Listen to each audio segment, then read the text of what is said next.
Bienvenidos a Flaneuring, un podcast dedicado a caminar despacio y a observar el paisaje.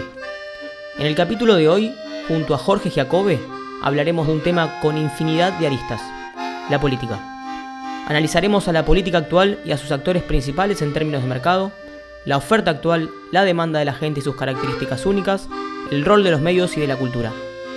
Repasaremos también nuestra historia política, ideológica, económica, para finalmente tratar de pronosticar el futuro, siempre y cuando la incertidumbre y la volatilidad nos lo permitan. Sin más demoras, sean bienvenidos a Flaneuring. Bienvenidos a un tercer episodio de Flaneuring Podcast. Es el tercer episodio, pero va a ser el episodio número 2, porque nosotros somos especiales.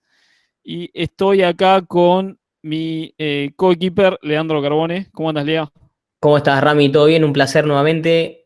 Ya por el tercero barra segundo, como decías hace un ratito, súper contentos por cómo vienen las repercusiones de los episodios anteriores y creo que este va a dar que hablar también. Hoy tenemos una entrevista muy interesante.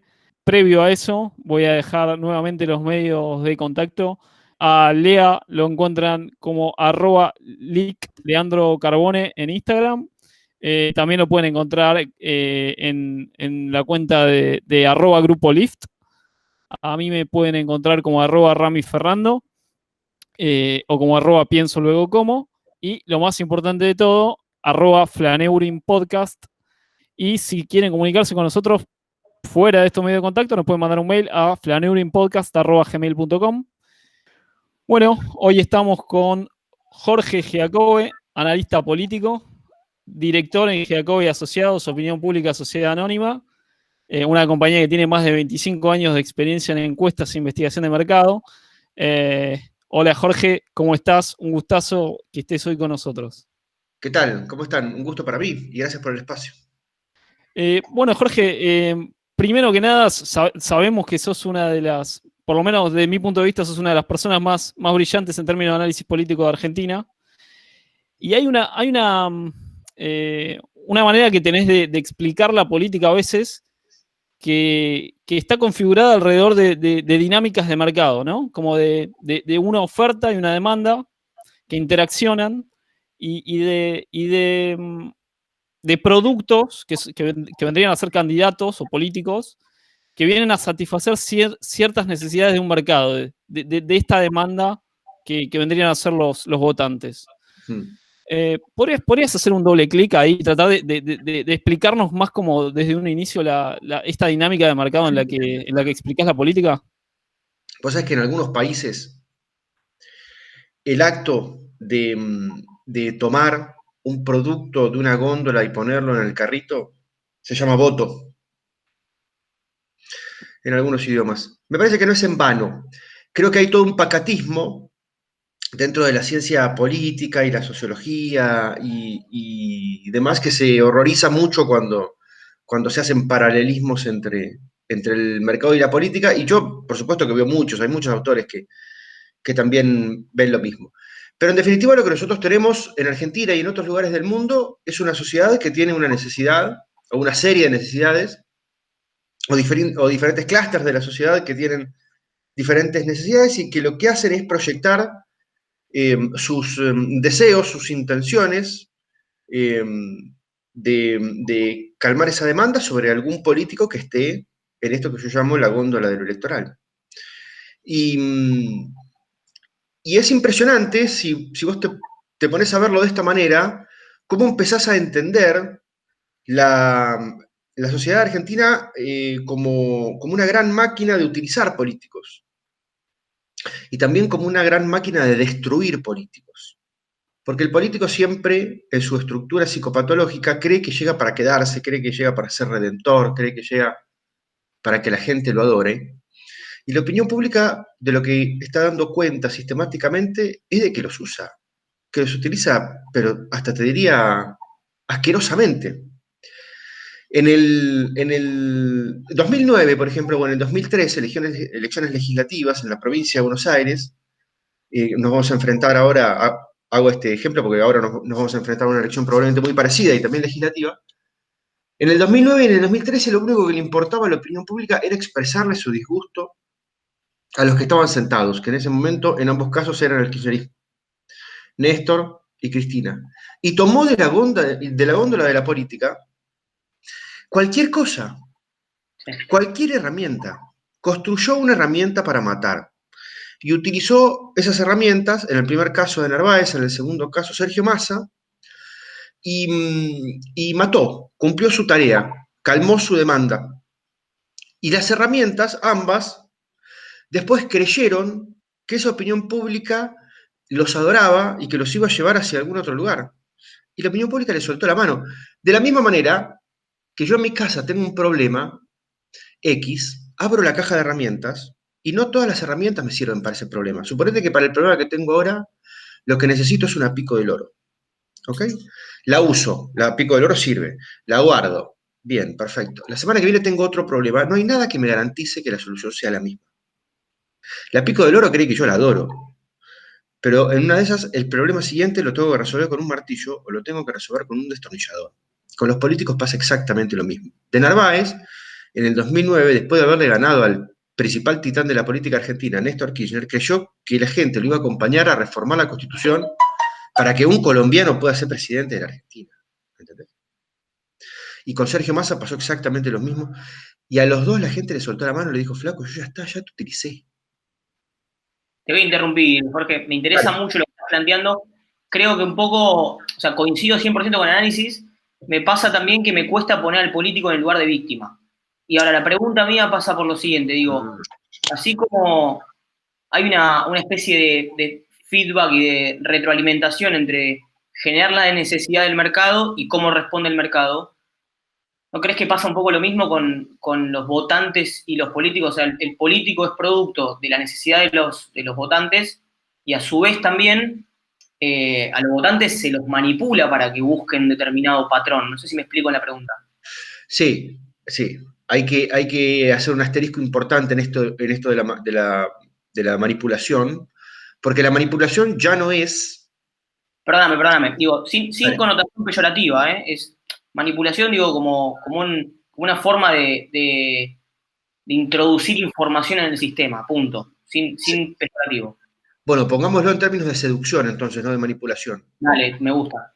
Bueno, la seducción o la manipulación, pero es interesante pegarle de hecho a la manipulación, porque hay una parte de la sociedad argentina que todavía cree que se puede manipular de la misma manera que se podía manipular hace 40 o 50 años, que también está demostrado que no se manipulaba como se esperaba, pero dentro de las mentes más conspiranoicas, esto funciona, digamos, esta idea funciona, o creen que funciona ese nivel de manipulación. Y lo que sucede en Argentina con la política y también con los medios de comunicación responde más a la dinámica del caos que a la dinámica de la manipulación en términos de estímulo y respuesta, ¿no? Pero bueno, a la hora de ver un fantasma, a la hora de ver, si vos tenés una mente tan inmadura como para pensar que la política argentina es un juego entre buenos y malos, en vez de entre malos y malos, entonces cuando le toca ganar a los malos, en esa consideración infantil, es difícil explicarte por qué los buenos pierden. Y entonces lo que tenés que remitirte es a una visión conspiranoica, binaria, que ya no utiliza, para decirlo crudamente, que ya no utiliza ni siquiera Disney, ¿me entendés? Es decir, claro. Sí, la maldad se le llama también a veces. No, pero la pregunta era por dónde crees que empieza la cosa. Digo, ¿el político finalmente es producto de la demanda de la sociedad? ¿O un poco es al revés? El político es la demanda de la sociedad. Okay. Es la demanda de la sociedad. Después, no todos parten del mismo lugar. No toda una generación parte del mismo lugar. Es decir, la opinión pública puede construir sus ideales en función de los que se ofrecen. De los que no se ofrecen, no. ¿Ok? No, ya sé, pero digo, pasa por lo siguiente. Hace poquito lo hablaba con Rami. Ahora Rami, ayer que lo charlamos, escuchaba, no recuerdo bien el término exacto que usaban, pero hablaban de algo así como que la gente tiene una opinión propia que muestra, una opinión propia, digamos, una especie de opinión propia pública que exhibe y una opinión propia interna. Y que no siempre son iguales, incluso hasta a veces pueden ser distintas, totalmente distintas. y que no siempre son racionales, que muchas veces son, te diría, puramente emocionales. En todas las elecciones últimas, de las últimas décadas de la Argentina, nos hemos encontrado con elecciones de sacar, donde lo importante era aquello a lo cual le votás en contra. Entonces, cuando la pulsión de matar a un político que está sentado porque te hinchó las pelotas es tan grande, la opinión pública agarra una herramienta que es cualquiera, y en serio es cualquiera. Sí, sí. Y en serio es cualquiera, y la calidad de las herramientas que elige no importa en ese momento, y después recién repara en qué es lo que eligió. Como si yo tuviera una araña en el hombro ahora. Soy fóbico a las arañas, me aparece una araña en el hombro. Tengo un deseo irrefrenable de matar a la araña. La voy a matar, le voy a pegar a la araña con lo primero que encuentre, a mano. Puede ser un diario o puede ser un hacha.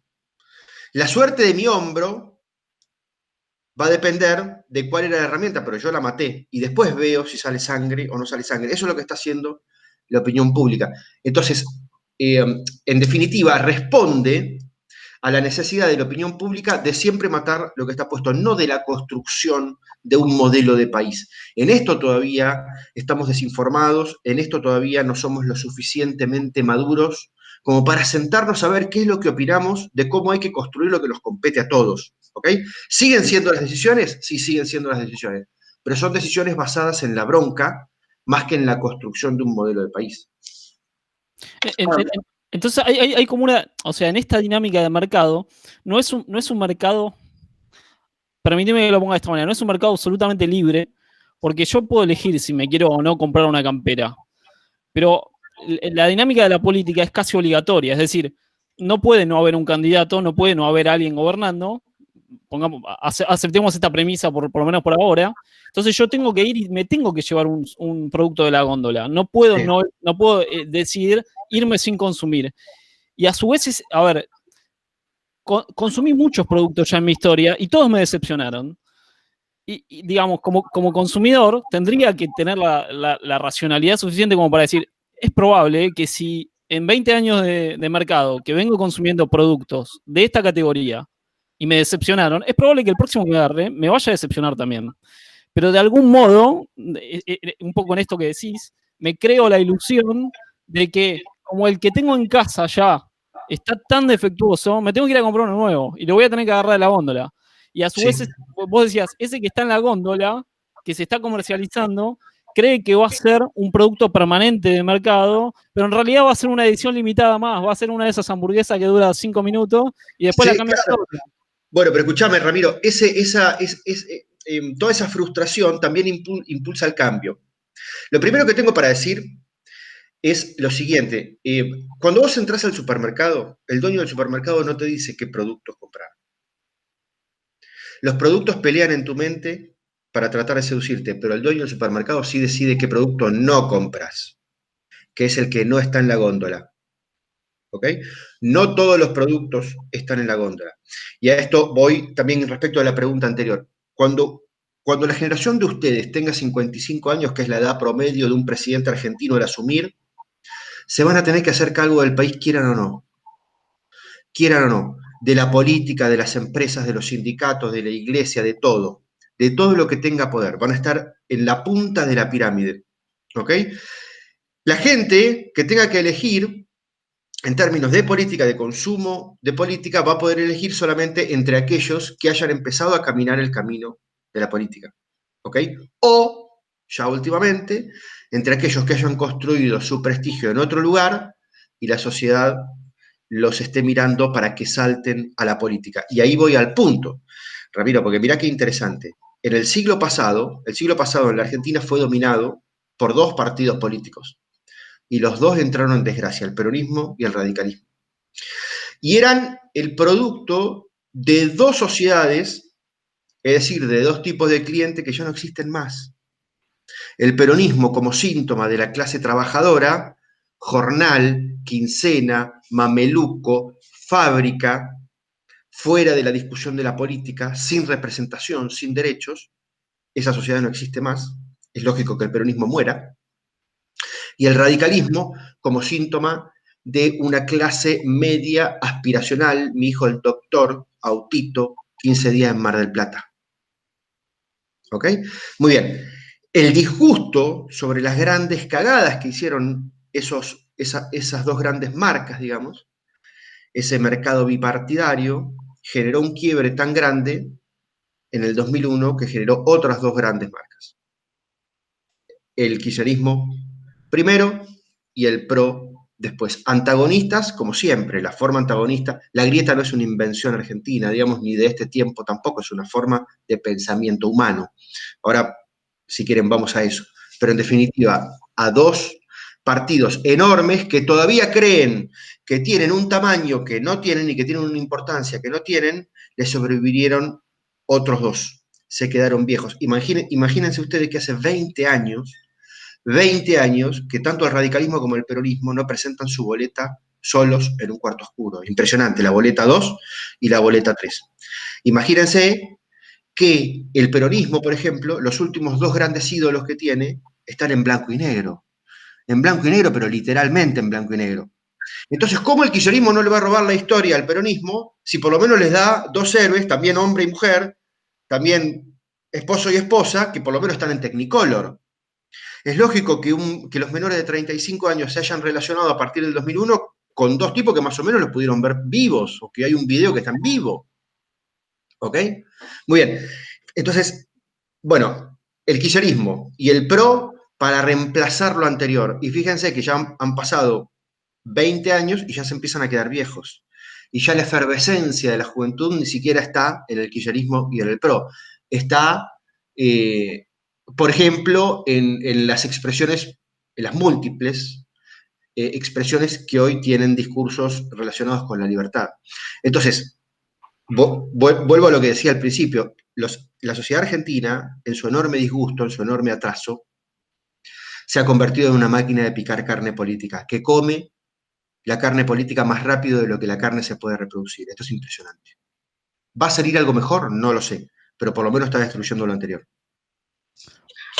Vos decías que estos dos partidos políticos tradicionales se creían más de lo que eran.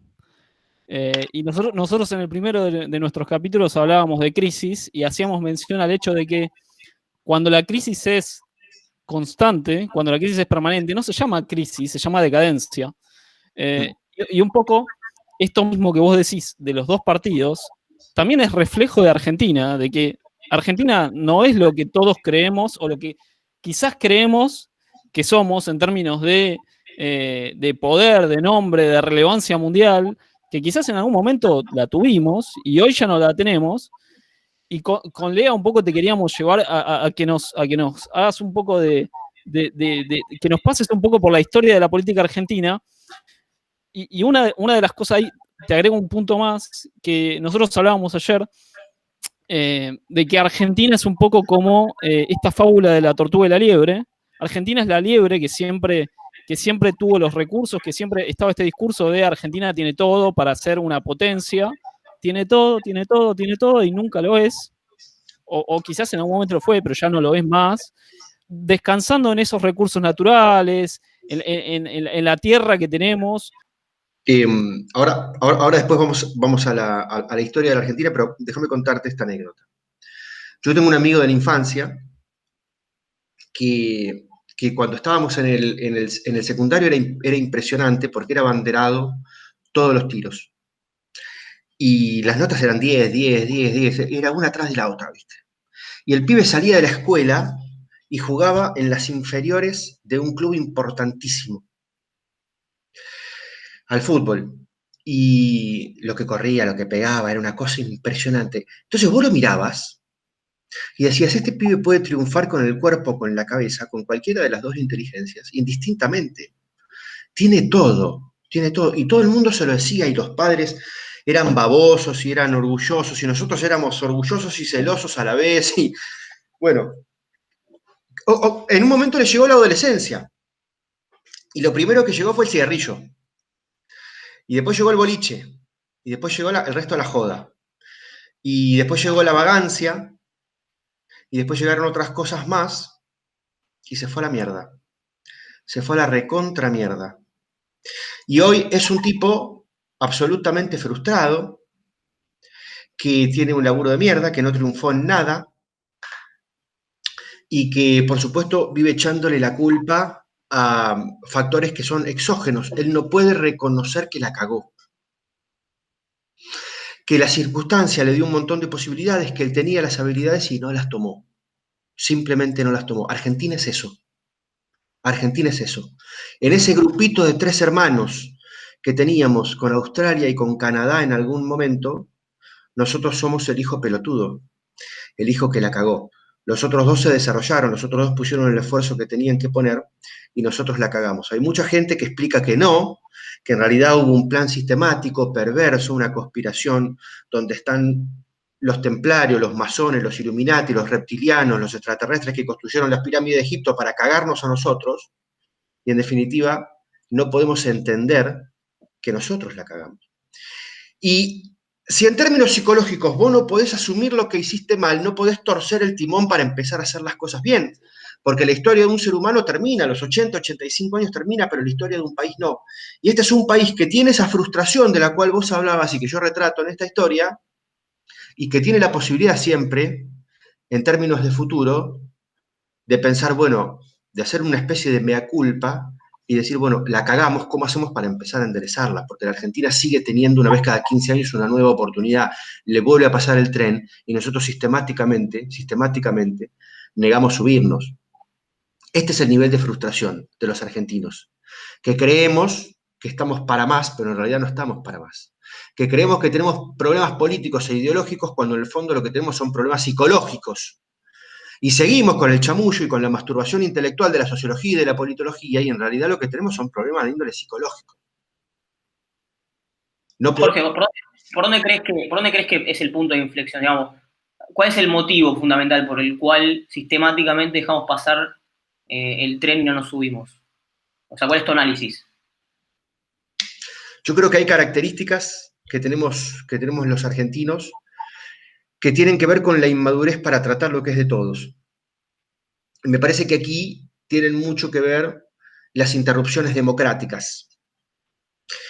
En el directorio de mi consultora, que está configurado por varios profesionales de diferentes áreas y también de diferentes historias y edades, tratamos de hacer el juego respecto de qué edad tiene la sociedad argentina. Y a mí, en términos particulares, me gusta hacer la siguiente cuenta. A mí me gusta dividir la cantidad de años de democracia continua por 2. Y entonces te da que Argentina es una persona de 18 años. Que hay días que se levanta niño y hay días que se levanta adulto. Hay días que se levanta que quiere que papá y mamá le resuelvan todas las angustias, y hay días que se levanta que cree que se puede comer al mundo. Sale al mundo, se asusta, se vuelve a pichonar, que papá y mamá le resuelvan todos los quilombos. Y así estamos, en esa rotonda de la inmadurez.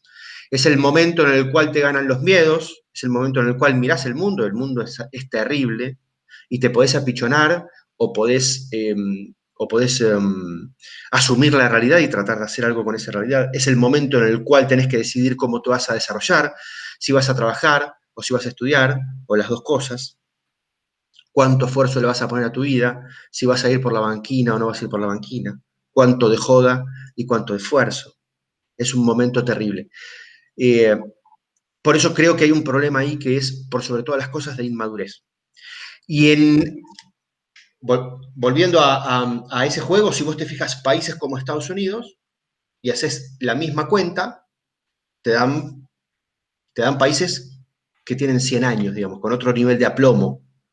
Entendés que ya pasaron varias, pero pasaron varias siempre en el mismo juego. Yo me fui como veedor internacional a las elecciones de Hillary Clinton y Donald Trump, y me iba con cabeza de argentino pensando que los americanos tenían que decidir entre el cielo y el infierno. Me di cuenta que no era así. Ellos estaban decidiendo entre uno que era más loco y otra que era más estándar, pero en definitiva la discusión era 2 grados a babor o 2 grados a estribor. Si el presidente se volvía loco, lo para la Suprema Corte o lo para el Senado. No es que un presidente en Estados Unidos se vuelve loco y todos hacemos síntoma de la locura que tiene el tipo. Entonces es otro nivel de madurez. Otro nivel de madurez. Uno de los rasgos que más nos complican es nuestra imposibilidad de tener una tecnología de debate de lo que es de todos que nos ayude a ir resolviendo los problemas. Nosotros somos como una especie de consorcio de propietarios de idiotas. ¿Entendés? Todos los consorcios de propietarios tienen que debatir qué hacen con el ascensor, qué hacen con los caños del tercero B, si pintan la fachada o no pintan la fachada. A todos los consorcios les pasa lo mismo, a todos los países les pasa lo mismo. Hay reuniones de consorcio donde se juntan y empiezan con los problemas del pasado, con que me escupiste un ojo cuando nos cruzamos, con que... ¿Ok? Es decir, hay un problema de la dinámica de la discusión y hay consorcios donde se reúnen, levantan la mano, votan, ponen sus argumentos y pasan a la siguiente discusión. Si nosotros seguimos discutiendo de esta manera, como estamos discutiendo ahora, en la discusión que estamos dando hoy van a quedar las heridas que van a arrancar la discusión que viene, y así estamos hace por lo menos 80 años. Ahí te voy a interrumpir, Rami, pero que me quedo con una cosita que dijo, que me gusta porque lo puedo conectar con la charla del principio, donde hablábamos de que, bueno, la sociedad impone la necesidad de un candidato. Me pasa esto, ¿no? Que lo que estás planteando tiene mucho sentido y te lo voy a poner un ejemplo muy, muy puntual. Hace 5 o 6 años, no sé exactamente cuándo fue el tiempo que empezó esto, pero hay una tendencia muy, desde la ideología más socialista, comunista, donde, bueno, el feminismo es un valor, el tema del estatismo es un valor, y eso, por lo menos en mi corta edad, es nuevo. Digo, ese tipo de cuestiones que hoy son base de la discusión política, ¿no te parece que son impuestas por algún tipo de interés y no que tienen que ver con una demanda de la sociedad propiamente dicha? No, bueno, pero está bien, están impuestas por el interés de una generación. Okay. Y esto es bien interesante, porque la generación que hoy tiene 25 años, por ejemplo, que tiene la cuestión del feminismo y del aborto como temas bandera, a favor o en contra, no importa, pero... No, yo no lo pongo en términos de, digamos, no quiero que me malinterpreten, digamos, no es una cuestión que digo, hay una conspiración mundial por imponer el tema del feminismo, digo, es un tema que se puso en agenda recientemente. Claro, por eso, y estamos viendo quién puso en agenda. Yo creo que lo impulsó una generación que hasta el año anterior a que esa discusión entrara, se la trataba de apolítica y desinteresada y que eran unos pelotudos y que solamente estaban jugando con sus celulares. Exactamente. Bueno, y esperá, porque esto es importantísimo, porque cada generación entra a la vida política, entra a la discusión de lo público con un tema que le interesa y después ya se queda. Ok. No, pero te lo digo por lo que venía diciendo recién, digo, en un momento, tomando ejemplo Estados Unidos, donde vos planteás que, bueno, es un consorcio que, bueno, tomamos la discusión de qué hacemos con el ascensor, se arregla o no se arregla, y Argentina es qué hacemos con el ascensor, si lo pintamos de verde o si lo pintamos de rosa. Entonces, ahí lo que te planteo, digo, ¿cómo determinamos, si al ser una sociedad adolescente, caprichosa, etcétera, cómo finalmente nos damos cuenta de que tenemos que virar el barco y tomar decisiones como corresponde y no estar discutiendo? Está bien, pero ahí voy. Entonces, lo importante, lo positivo del asunto es que una generación entra en la discusión de lo público. ¿Ok? Yo insisto en esta idea. Entran por algo que les interesa y después se van a quedar. Después se quedan. Participan para siempre. Ahora, ¿cómo entran? Entran a las patadas en el culo. Claro. Y este es un problema. Yo vivo acá enfrente del Congreso y las pintadas que hay son de un nivel de agresividad que no tienen ningún sentido. Yo entiendo perfectamente lo que quieren decir, pero lo dicen de una manera que naturalmente va a irritar a otra parte de la población y que plantea un conflicto generacional donde no tendría que haber un conflicto generacional, tendría que haber un debate de ideas. ¿Ok? Ahora, ojo, porque esto es bien interesante, porque es bien característico de las generaciones, cuanto más chicas en edad y más inmaduras. La generación de mi padre en los 70, entró a la política con un fusil FAR en la mano, no pintando, no haciendo pintadas acá en Congreso, con un fusil FAR en la mano. Y era el año 72, ponele, y había 6% de pobres y 4% de desocupados en un país maravilloso, y ellos creyeron que era un mundo injusto.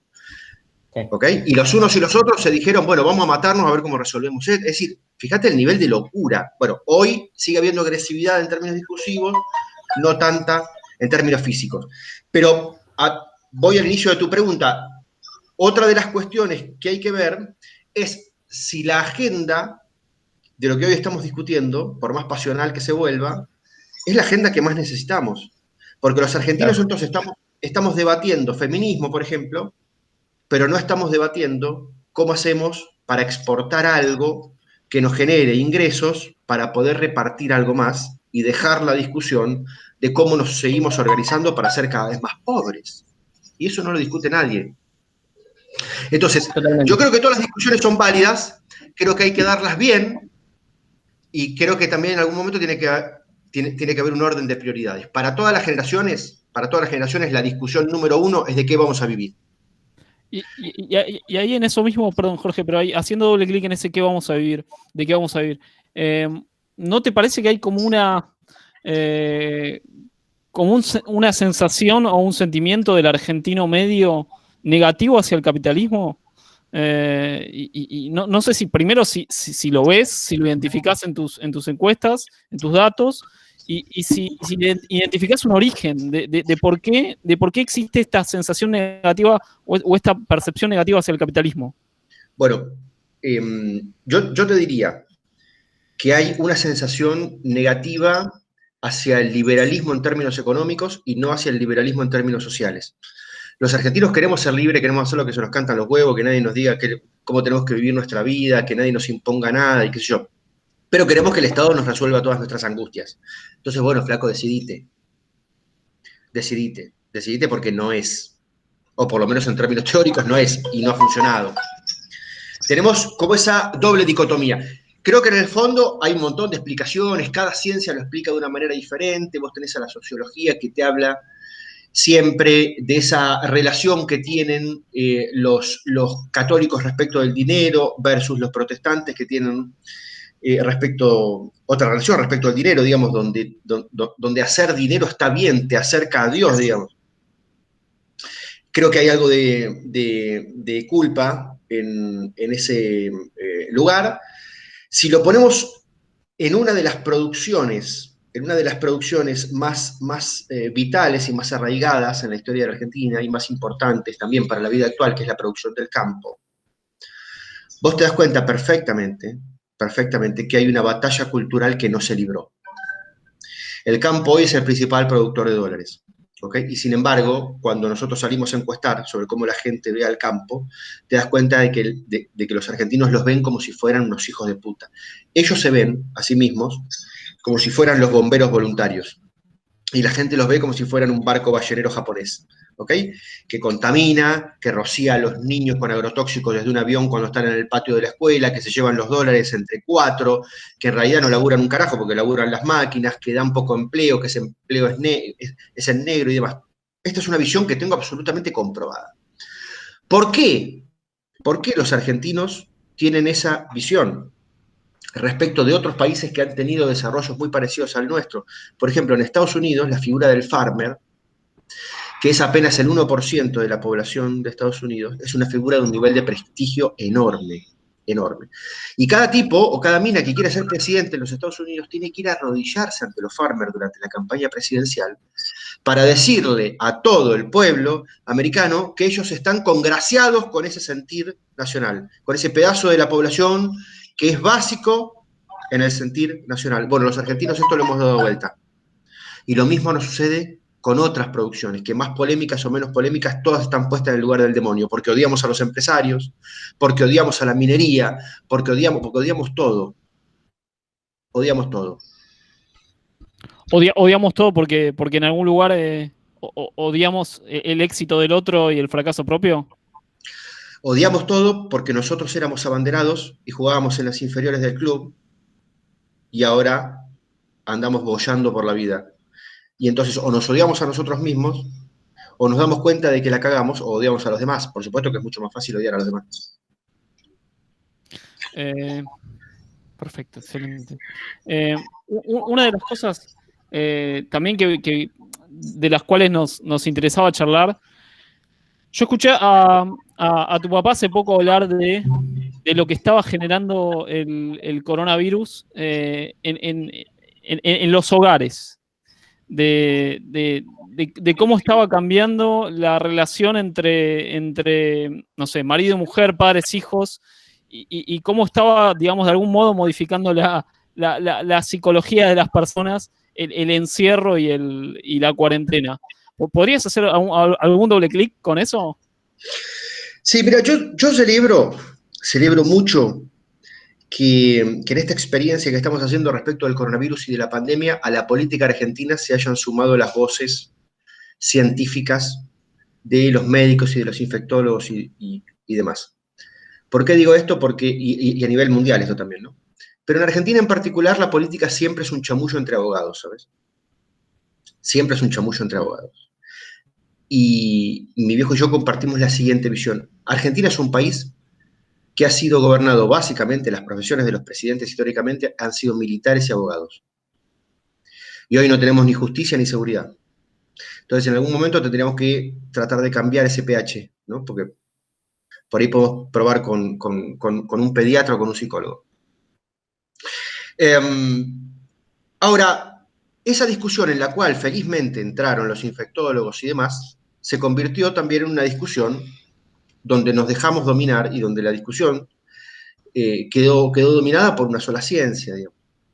Y entonces entre los políticos y los infectólogos tuvieron una visión, te diría, monotemática, con una sola solución. La opinión pública, cuando el presidente dictó la cuarentena y canceló las clases y se puso en el rol del padre protector, enseguida se sintió cuidada y eso tuvo una consecuencia en los números de las encuestas que fue muy particular. El tipo creció 30 puntos de imagen positiva, bueno, digamos, de mucha protección sobre el presidente. Ahora, después aparecieron los problemas económicos en cada una de las familias, una segunda angustia. A la angustia de la necesidad de salud apareció la angustia de la necesidad económica. El presidente fue reactivo con esa segunda angustia. Y después aparecieron todo el resto de las angustias a las cuales me parece que se refiere mi padre, que son todas las angustias a las cuales nos enfrentamos amén de la situación socioeconómica donde te encontraba la pandemia. Es decir, las angustias que te he encontrado en un departamento de 2 ambientes o en una casa grande con pileta, con trabajo o sin trabajo. Las angustias relacionadas con el encierro, con la depresión, con tener que estar todo el día en un grupo familiar que antes tenía mucho más aire y tenía otro tipo de circulación, a que te estabas divorciando y no pudiste, a que se te empiezan a morir los familiares y no los puedes ver, a que no puedes ver a la gente que querés. Todo ese tipo de angustias generaron un tercer momento con el cual el gobierno tampoco pudo ser empático y entonces el clima social se descompuso enormemente. En ese momento, a la discusión de los infectólogos, que tendría que haber seguido una discusión de infectólogos y economistas, tendrían que haber entrado los psicólogos, y esto no sucedió. Las implicancias de lo psicológico que va a tener la pandemia van a ser enormes y nadie las va a estudiar, de la misma manera que nadie las estudió en el 2001. La cantidad de suicidios, la cantidad de empresas quebradas, la cantidad de relaciones rotas, de divorcios, de amistades. Es decir, impactos que tienen consecuencias que son severísimas y que nadie las estudia porque no está la plata y porque no se sabe bien todavía cómo estudiar. Excelente. Y sabés que, bueno, ya hicimos un poquito de pasado y de presente, y ahora te queríamos un poco llevar al futuro y a qué será lo que viene en Argentina.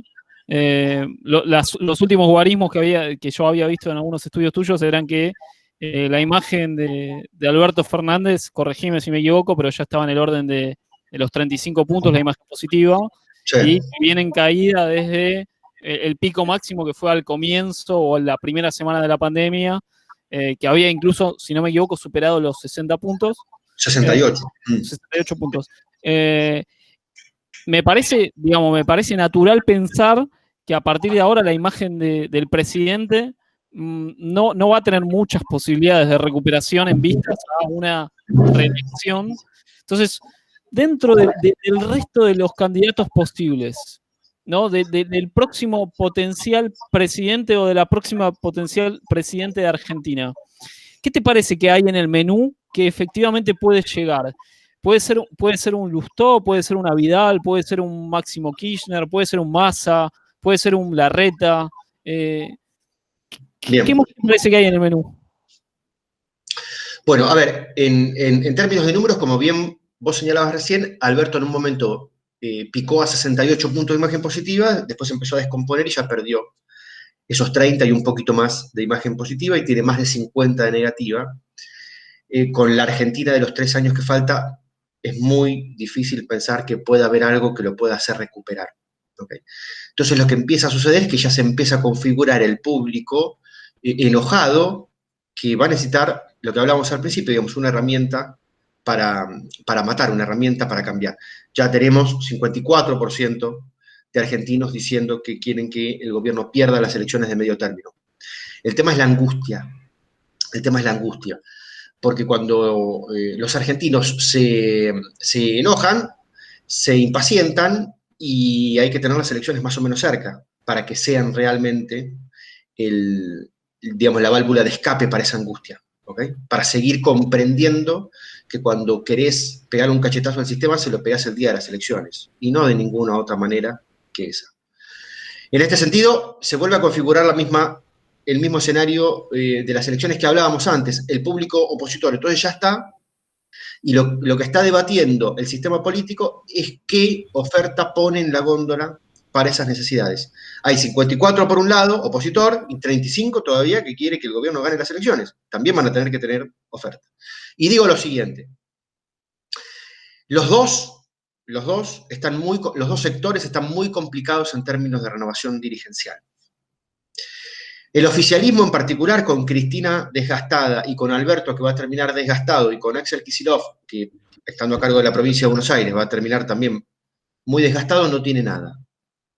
No tiene nada. Algo van a tener que construir. De repente aparece Bernie, que se muestra en un helicóptero con los pantalones camuflados y qué sé yo, y de repente tiene 30 puntos de imagen positiva, aparece un evento y de repente vuelve a tener 15 puntos de imagen positiva. Es decir, bajan y suben, como salen antes de tiempo, y como les agarra alguna desgracia, o hay alguna zancadilla interna, porque tampoco es que a mucha gente le gustó eso, en definitiva van quemando el semillero antes de que puedan hacer el debut en primera división. ¿Okay? Por el lado de la oposición tenés, te diría, 3 estrategias diferentes. La de las palomas, la de los halcones, y yo agrego una, que es la de los sujetos tácitos. Esta última es la estrategia de aquellos que dicen, no saquemos la cabeza, no nos mostremos, porque si el peronismo y el kirchnerismo quisieron gobernar este país, que se hagan cargo del quilombo y que se coman los cachetazos ellos, digamos. Entonces guardémonos para antes de las elecciones y no digamos nada. Ahí tenés a Macri y a Vidal. Macri está muy desgastado también, pero Vidal todavía tiene un ratio de imagen positiva interesante, digamos, todavía tiene capítulos por delante.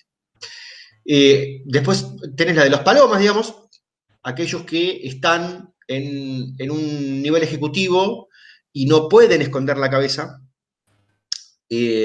por obligación, y entonces deciden mostrarse afables con el momento actual, y no quedar en el lugar de los opositores que ponen palos en la rueda, en que es el drama más importante de la historia argentina. Y ahí tenés a Horacio Rodríguez Larreta. Ahora, se come un sopapo, se come 2, se come 3.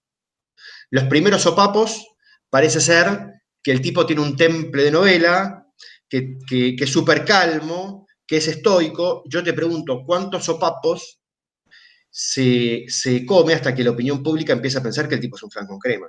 No lo sé. No lo sé. Y por último, tenés a los halcones, aquellos que dicen, al kirchnerismo no le podés dar 1 centímetro de ventaja, hay que marcarle la cancha todos los días, hay que salir a dibujar la frontera de las identidades cada mañana, y ahí tenés, por ejemplo, a Patricia Bullrich. Los 3 están pescando en públicos diferentes. Me parece que no tienen que cometer el error de matar 2 identidades para que una domine. Me parece que tienen que ir juntos hasta las elecciones del 23, pero están más cómodos, la oposición está más cómoda que el oficialismo. El oficialismo no tiene nada.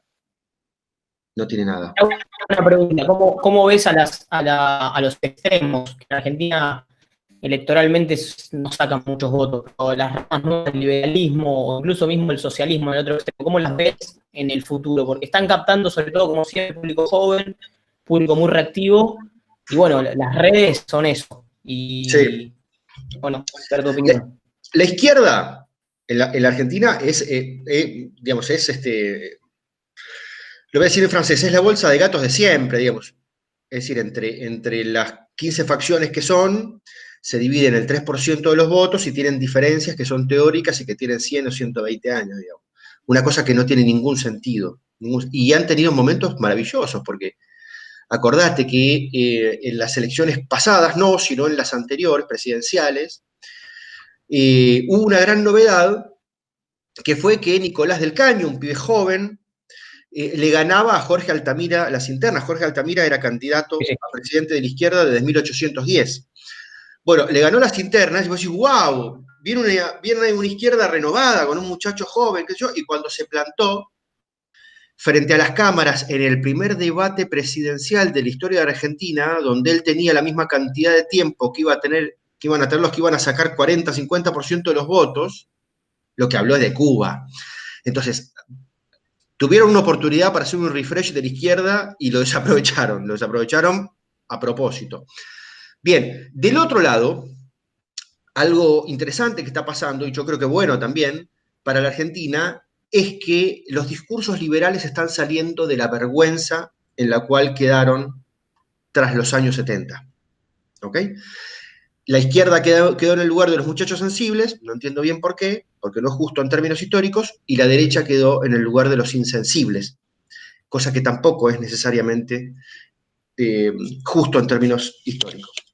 Muy bien, pero quedaron ahí, no dieron la pelea. Hubo vergüenza en los 80, hubo vergüenza en los 90 le volvieron a pegar otro garrotazo con el tema del neoliberalismo, de vuelta dentro del armario, abajo de la cama. Ahora están empezando a envalentonarse de otra manera. Y fíjate que son jóvenes. Y es interesante que sean jóvenes. ¿Sabes por qué? Porque no les pesa la historia, porque no sintieron la vergüenza. Si vos sos liberal y tenés 65 años, todavía estás abajo de la cama. Si votaste al Sogaray, todavía estás escondido abajo de la cama de la vergüenza que tenés. Muy bien, pero los más jóvenes, que no tienen una conexión ni siquiera con la historia de sus padres, probablemente potente, van para adelante con lo que les parece, y además a ellos les parece novedoso. No es novedoso, el contenido no es novedoso, pero a ellos les parece novedoso y lo salen a jugar. Y a mí me parece que es maravilloso porque completa el arco. Porque vos tenés que tener la extrema izquierda dialogando en público para que todos lo veamos, y tenés que tener también la extrema derecha. Y que los dos pongan sus argumentos. Uno no puede estar de alguna manera censurado por vergüenza. Eso a mí no me termina de convencer, no me gusta. Ahora, lo que les está pasando, digo extrema derecha como en realidad es liberal, digamos. Lo que está sucediendo es que hay un montón de islotes diferentes.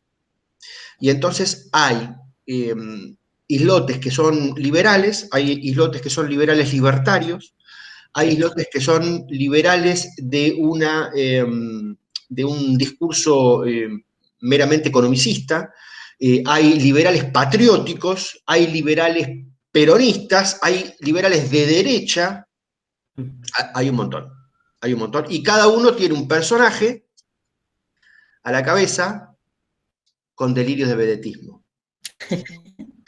Y entonces falta tiempo. Están haciendo los primeros palotes. Yo celebro que entren, aplaudo que entren, pero les falta un poquito de tiempo.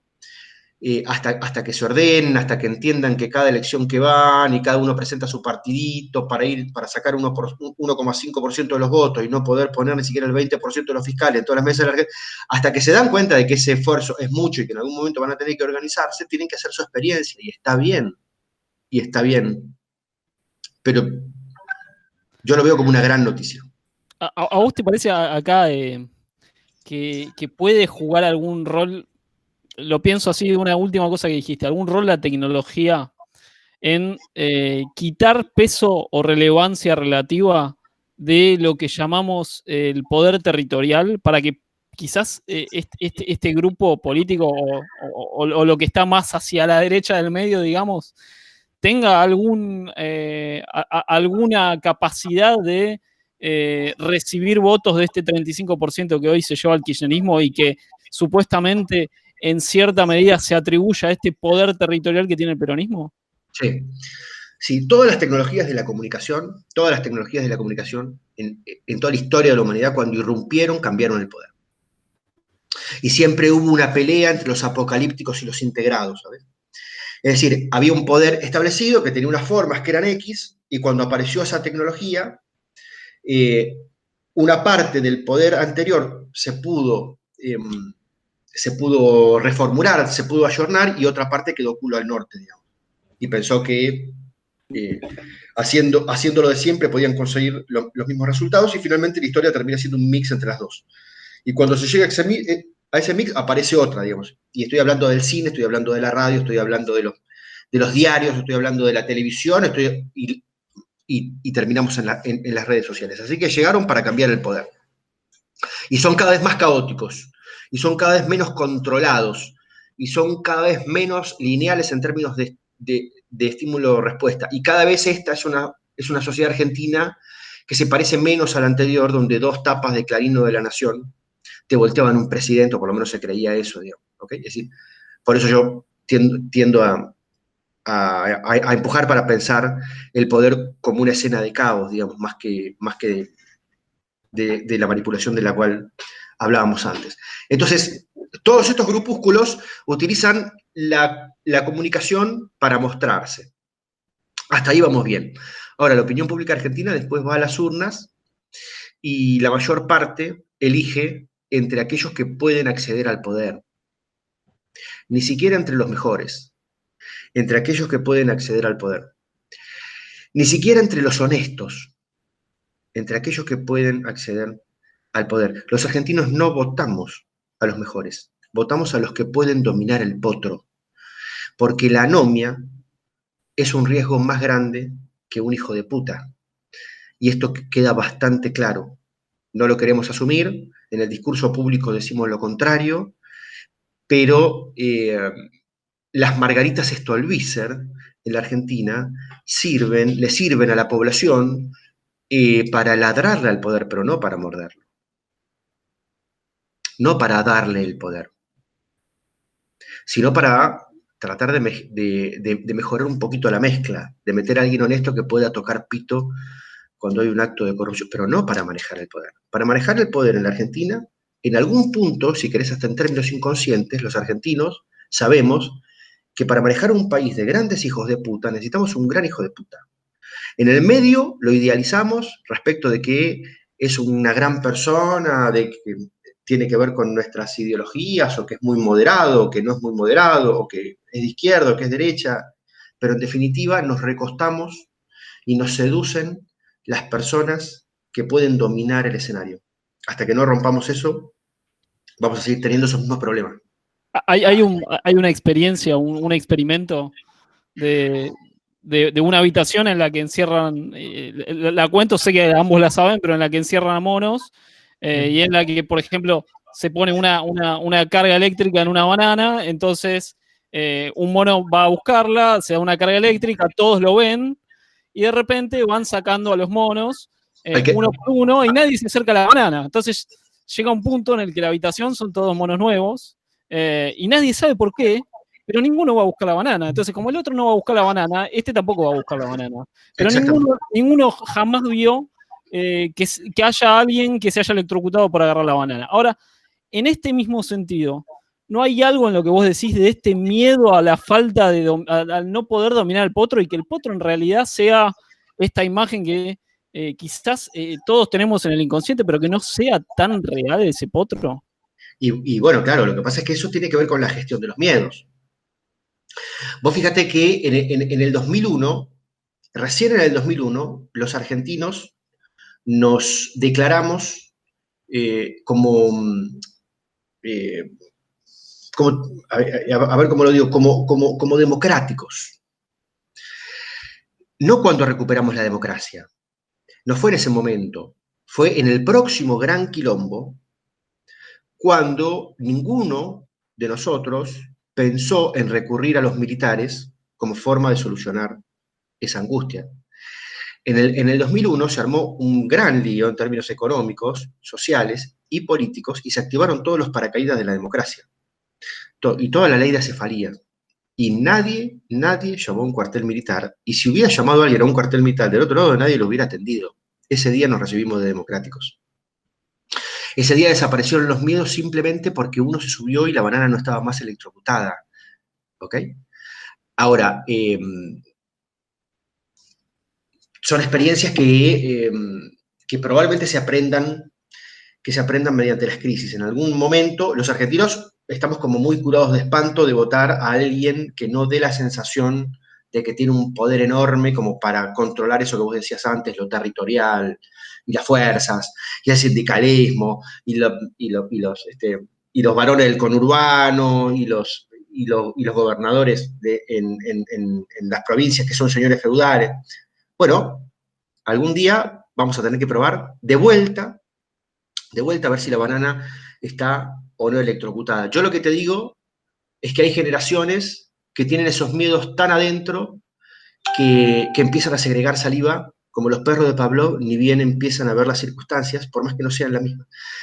Los que tienen más de 65 años, los que tienen más de 55 o de 60 años, que vieron la democracia argentina interrumpirse muchas veces, todos los noviembre, fíjate esto, todos los noviembre empiezan a segregar saliva de un quilombo en diciembre que finalmente nunca llega. Y siempre están pensando que el presidente se va en helicóptero este diciembre. Siempre lo están pensando. Y que hay un golpe corriendo, y siempre están pensando que el presidente está enfermo, y que lo sabe la CIDE y lo sé yo, y no lo sabe nadie más. Es decir, ¿okay? Son paranoias construidas de cosas que no han sido boludeces, que han sido cosas que ocurrieron, digamos, pero que ya no existen más. Hace 20 años que no tenemos un diciembre como el de 2001. Ahora, si este diciembre llega a suceder, entonces les confirma todos los sesgos. Y tiraste 20 por 1 y anda a cantarle a Gardel. ¿Okay? Pero sí, es la profecía autocumplida. Tal cual, es la profecía autocumplida. Es como lo que explican los economistas respecto del apego por el dólar. Necesitamos 30 años de peso confiable para dejar de pensar en el dólar. ¿Sabes por qué 30 años? Porque esos 30 años te permiten que los que están construidos en otra lógica simplemente se mueran de viejos. Para terminar, Jorge, la última me queda, te metiste en economía y bueno, con Rami es un área que nos gusta mucho y la pregunta no va a ser fácil, es ¿cómo crees que Argentina tiene que afrontar la bomba económica que construimos y que obviamente se viene? Porque creo que es el iceberg que viene para adelante. Yo creo que Argentina tiene que asumir, como el amigo de la infancia, tiene que asumir que es un país pobre. Somos un país pobre. Somos un país pobre. No somos más el país de clase media, no somos el país de... Ya no somos ese país. Si no nos asumimos como pobres, vamos a seguir discutiendo que podemos repartir cosas que en realidad no tenemos. Yo, por supuesto, lo digo sin alegría y con un dolor enorme, ¿no? Pero hoy por hoy estamos discutiendo cómo nos organizamos para ser más pobres, cada vez más pobres, y no cómo hacer para crecer. Y eso nos obtura de las discusiones que tenemos que dar, siendo que Argentina tiene algunos sectores productivos que tienen ideas de cómo volver a crecer. Básicamente, vaca muerta, vaca viva y la pampa sud. Es decir, los recursos que tenemos que hay que ir a buscarlos, que hay que sembrarlos, que nos lo pueden dar digamos, los 15 centímetros de humus sobre los cuales estamos parados, o que están nadando por algún pedazo de agua, o que están un poco más abajo, y que son petróleo y shale. Eso lo tenés que ir y buscarlo, digamos, nos tenemos que organizar para ir y buscarlo. No estoy hablando de desarrollar recursos cognitivos que tardan 15 años, estoy tratando de señalar un plan teóricamente más fácil, y sin embargo no podemos hacerlo. Estamos mal parados. Estamos mal parados, insisto, de vuelta, en términos psicológicos. Estamos mal parados en términos psicológicos. Estamos esperando, estamos creyendo que este país nos tiene que dar una solución construida en un ideario de una realidad que ya no existe. Y entonces partís mal. Con el asterisco de que además recursos como vaca muerta, por lo menos en lo que valora el mercado en términos de recursos e inversiones, digamos, no es un mercado energético que esté yendo hacia los combustibles fósiles, sino todo lo contrario, se está retirando de ese lado. Entonces, sí, quizás sí, cuando nos pongamos de acuerdo de que hay que explotar vaca muerta y que hay que hacer las siguientes cosas para explotar vaca muerta y que hay que coordinar los esfuerzos, ya es viejo.